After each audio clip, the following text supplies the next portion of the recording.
Hello guys, journey சபரிஷ்ல இருந்து எப்படா இந்த சாம்பியன்ஸ் ஆஃபீஸ் ஸ்குவாட் வரும் அப்படின்னு நம்ம எல்லாருமே வெயிட் பண்ணிட்டு இருந்தோம். இந்த வெயிட் இஸ் ஃபைனலி ஓவர். நேற்று வந்து சாம்பியன்ஸ் ஆஃபீஸ் ஸ்குவாடை பிசிசிஐ வந்து அனௌன்ஸ் பண்ணியிருந்தாங்க. ஸ்குவாட் அனௌன்ஸ் ஆனாலும் நம்ம எல்லாருமே தெரிஞ்ச முதல் பேர் பும்ரோட பேர் ஸ்குவாட்ல இருக்கா. பார்த்தோன்னா அப்பாடா கடவுள் நண்பர்களே, நம்ம வேண்ட கனவு வீண் போல. இந்த பும்ரா ஐஸ் பேக். கில்லுக்கு வைஸ் கேப்டனா, அக்சர் பட்டேலுக்கு 2 பேக்கப்பா, என்னப்பா நீ சொல்ற அப்படின்னு உங்களுக்கும் பல கேள்விகள் இருக்கும். இந்த கேள்விகள்லாம் உங்களோட பேசுறதுக்கு ஜாயின் பண்ணியிருக்கிறது சபரிஷ். நீங்க பார்த்துட்டு இருக்க சப்பு கிரிக்கெட் ஜங்ஷன். வாங்க வீடியோக்குள்ள போயிடலாம்.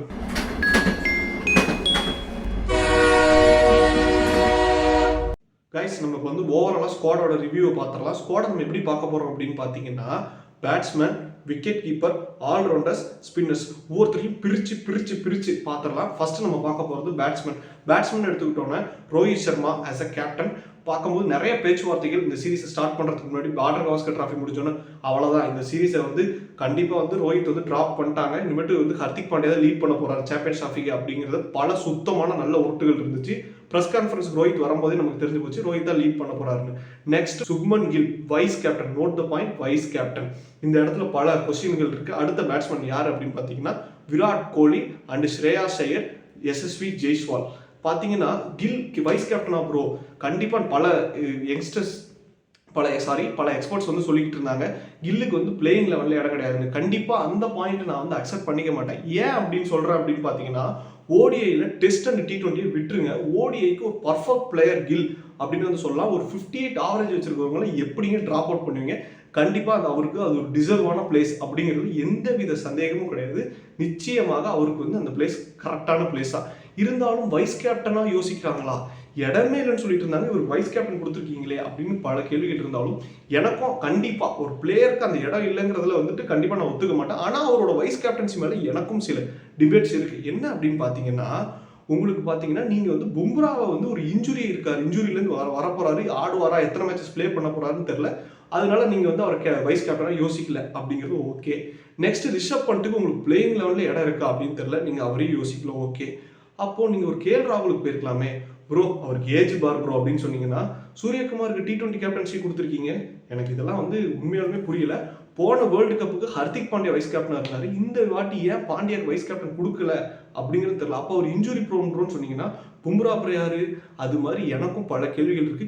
இதுல இன்னொன்று, அப்படி நீங்க வைஸ் கேப்டன் பாக்குறீங்க, ஒரு ஃபியூச்சர் பாக்குறீங்கன்னா ஸ்ரேயாஸ் ஐயர் கூட சூஸ் பண்ணிருக்கலாம். நம்மளோட டொமஸ்டிக்கும் சரி IPLலையும் சரி ஒரு ப்ரூவான ஒரு கேப்டன். ஒரு செலக்டர்ஸ் வேற மாதிரி யோசிச்சிருக்காங்க. என்னோட சைட்லேருந்து பார்க்கும்போது என்ன அப்படின்னா, இப்போ கில் வந்து ஒரு பிளேயராக கொஞ்சம் ஸ்ட்ரகிள்ஸில் இருக்கார். அப்படிங்கும்போது அவருக்கு இந்த சாம்பியன்ஸ் டிராஃபி ரொம்ப ரொம்ப முக்கியம்.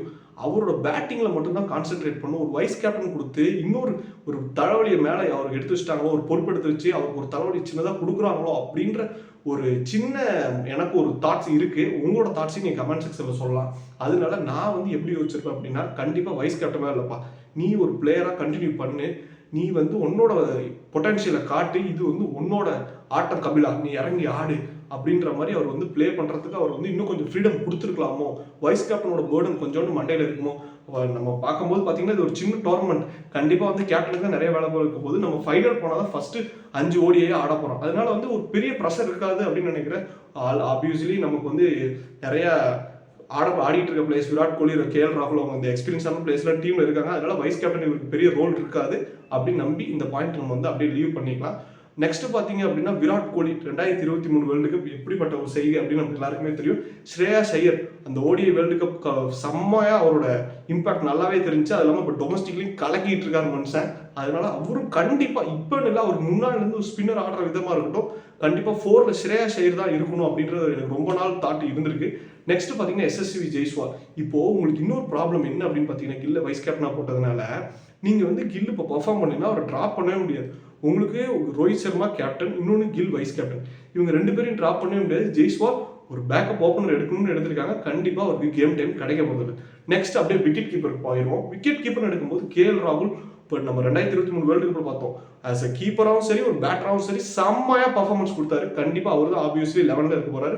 ரிஷப் பண்ட் ஆஸ் ஒரு பேக்கப் விக்கெட் கீப்பர், கண்டிப்பாக இப்போ நிறைய பேர் வந்துருவாங்க. Justice for Sanju Samson.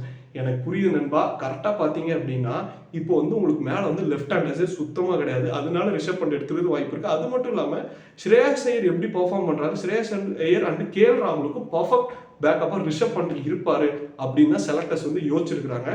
அப்படியே இந்த ஆல்ரவுண்டர் ஸ்லாட் பக்கம் குதிச்சிங்க அப்படின்னா எனக்கு பல கேள்விகள் இருக்கு. ஆல்ரவுண்டர்ஸ்ல வந்துட்டு பார்க்கும்போது Hardik Pandya, obviously Hardik Pandya confirm. And Axar பட்டேலுக்கு 2 பேக்கப் அப்படின்னு சொல்லியிருந்தியாப்பா ஸ்டார்டிங்ல அப்படின்னு. கண்டிப்பா உங்களுக்கு பிளேயிங் லெவலில் இருக்கும்போது ஜடேஜாவா அக்சர் பட்டேலா அப்படின்னு நம்ம யோசிக்கும் போது கண்டிப்பா ரீசெண்ட் இயர்ஸ்ல அக்சர் பட்டேல் ஜடேஜாவோட ஸ்லைட் எட்ஜ் கொடுக்குறாரு. இப்போ வந்து நீங்க அவர் நினைச்சா 4ல கூட ஆட வைக்க முடியும். அது மட்டும் இல்லாமல் ஒரு ஆஸ் அ பேட்டும் சரி பாலும் சரி ஜடேஜாவோட ஒயிட் பாலில் நல்ல பர்ஃபார்மன்ஸ் கொடுத்துட்டு வந்துட்டு இருக்கிறாரு அக்சர் பட்டேல். ஆப்வியஸ்லி என்னோட 11ல் நான் வந்து அக்சர் பட்டேல் தான் ஆடுவேன்.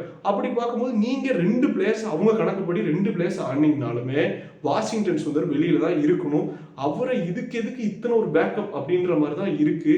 நம்மளோட ஆல்ரவுண்டர்ஸ் எடுத்துக்கிட்டீங்கன்னா ஹர்திக் பாண்டியா, அக்சர் பட்டேல், வாஷிங்டன் சுந்தர், ரவீந்திர ஜடேஜா அப்படி நீங்க பவுலர்ஸ் பக்கம் தாவனீங்க அப்படின்னா எதுக்காகடா நீ அந்த பேக்கப் வேணாம் அப்படின்னு நீங்க சொல்றேன் அப்படின்னு பாத்தீங்கன்னா ஷமி, பும்ரா, குல்தீப் யாதவ் 3 பேருமே ஒரு இன்ஜூரி கன்சர்ன்ல இருந்து வராங்க. யாருக்காச்சும் ஒருத்தருக்கு காலை புடிச்சிக்கிச்சு அப்படின்னா கண்டிப்பா ஒரு பேக்கப் தேவை.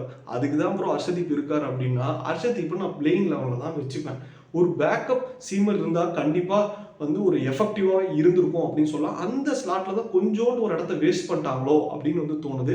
ஒன்று வாஷி இல்லைன்னா ஜடேஜா யாருக்காச்சும் ஒருத்தருக்கு பதிலாக நம்ம வந்து முகமது சிராஜ் டிஎஸ்பி சார் உங்களை நாங்கள் வந்து ரொம்பவே மிஸ் பண்ணுறோம் அப்படின்னு வந்து சொல்வேன். கண்டிப்பாக அந்த ஸ்லாட்டுக்கு வந்து அவர் ஒரு எஃபெக்டிவாக இருந்திருப்பாரு. ரோஹித் சர்மா ஒயிட் பாலில் வந்து பால் ஹோல்ட் ஆனோன்னா அவர் வந்து எஃபெக்டிவ் இல்லை அப்படின்னு சொல்லியிருக்காரு. இந்த ஸ்லாட்டை நம்ம இப்படி வேஸ்ட் பண்ணதுக்கு சிராஜை வந்து ப்ளே பண்ணியிருக்கலாம். நம்ம வந்து மறந்துடக்கூடாது. பவுலர்ஸ் எடுத்துக்கிட்டோம்னா விக்கெட் டேக்கிங்கில் பும்ரான்னு குல்தீப் இவங்க தான். ப்ரோ அப்போ ஷமி இல்லையா அப்படின்னு கேட்டால் ஷமி 2023 ஓடிஐ வேர்ல்டு கப்புக்கு அப்புறம் ப்ளே பண்ணவே இல்லை. அவரோட எஃபெக்டிவ் எப்படி இருக்குன்னு நம்ம இந்த ஓடிஐ சீரீஸில் தான் வெயிட் பண்ணி பார்க்க போகிறோம். ஓவராலாக ஸ்குவாட் ஃபேண்டாஸ்டிக்காக இருக்குது. நம்ம நினச்ச ஸ்குவாட் தான் வந்திருக்கு. என்ன நம்ம 15ல் 14 பேர் வந்துட்டாங்க. சிராஜை தவிர நம்ம யோசிச்ச மாதிரி அந்த ஸ்லாட்டை வேஸ்ட் பண்ண மாதிரி தான் இருக்கு.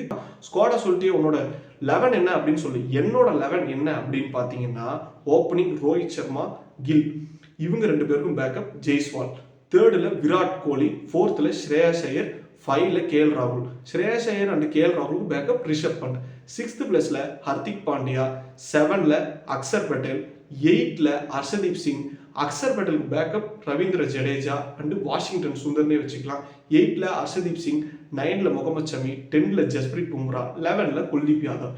இது வந்து என்னோட பிளேயிங் லெவல். அவங்க எப்படி ப்ரிஃபர் பண்ணுவாங்க அப்படின்னு பார்த்தா இவங்களோட ஸ்குவாடை பார்க்கும்போது தெரியுது கண்டிப்பாக எக்ஸ்ட்ரா ஸ்பின்னர்ஸ் ஆட போகிறாங்க அப்படின்ட்டு.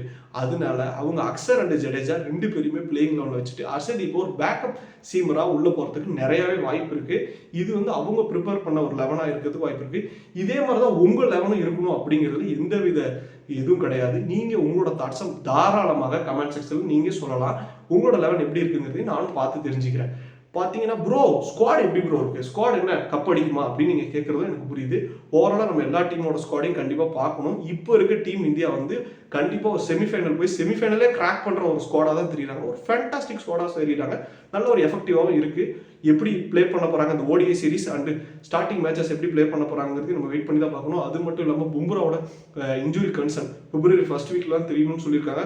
பும்ரா எந்த மேட்சஸும் மிஸ் பண்ணிடக்கூடாது. பங்களாதேஷ் மிஸ் பண்ணாலும் ஒரு பாகிஸ்தான் மேட்ச்சில் பும்ரா கம்பேக் பண்ணிடணும் அப்படிங்கிறத என்னோட ஹோப்பும் உங்களோட ஹோப்பும். பார்ப்போம், வெயிட் பண்ணி பார்ப்போம் என்ன நடக்க போகுது அப்படிங்கிறது. ப்ரோ இந்த ஸ்குவாடை வச்சுக்கிட்டு எங்கே வரைக்கும் போவாங்க அப்படிங்கிற உங்களோட தாட்ஸையும், இந்தியா வந்து கண்டிப்பாக கப் அடிப்பாங்களா ரோஹித் தலைமையில், திருப்பியும் ஒரு ஐசிசி டிராஃபி ஜெயிப்பாங்களா, 10 வருஷம் ஆயிடுச்சு, அந்த ஹோப் உங்களுக்கு எப்படி இருக்குது அப்படிங்கிறதையும் நீங்கள் மறக்காமல் கமெண்ட் செக்ஷனில் சொல்லுங்கள். இவங்களுக்கு பதிலாக இவங்க வந்திருக்கலாம் அப்படிங்கிற உங்களோட தாட்ஸையும் கமெண்ட்ல செக்ஷன்ல சொல்லுங்க. ஓகே ப்ரோ, ஸ்குவாடை எல்லாத்தையும் அனலைஸ் பண்ணிட்டேன், உன்னோட பிளேயிங் லோனே சொல்லிட்டேன். கருணாயர் எங்க ப்ரோ, இதுக்கு மேலே ஒரு மனுஷன் என்ன ப்ரோ பண்ண முடியும் அப்படின்னு நீங்கள் கேட்குறது எனக்கு புரியுது. நம்ம சின்னதாக இந்த இடத்துல ஒரு அண்டர்ஸ்டாண்ட் பண்ணிக்கணும். என்ன அப்படின்னு பார்த்தீங்கன்னா இதுக்கு மேலே ஒரு மனுஷனால கம்பேக் கொடுக்க முடியாது. ஒரு செம்ம ரெக்கார்ட் டொமஸ்டிக்கில் ஆப்வியஸ்லி கம்பீரம் சொல்லியிருந்தாரு.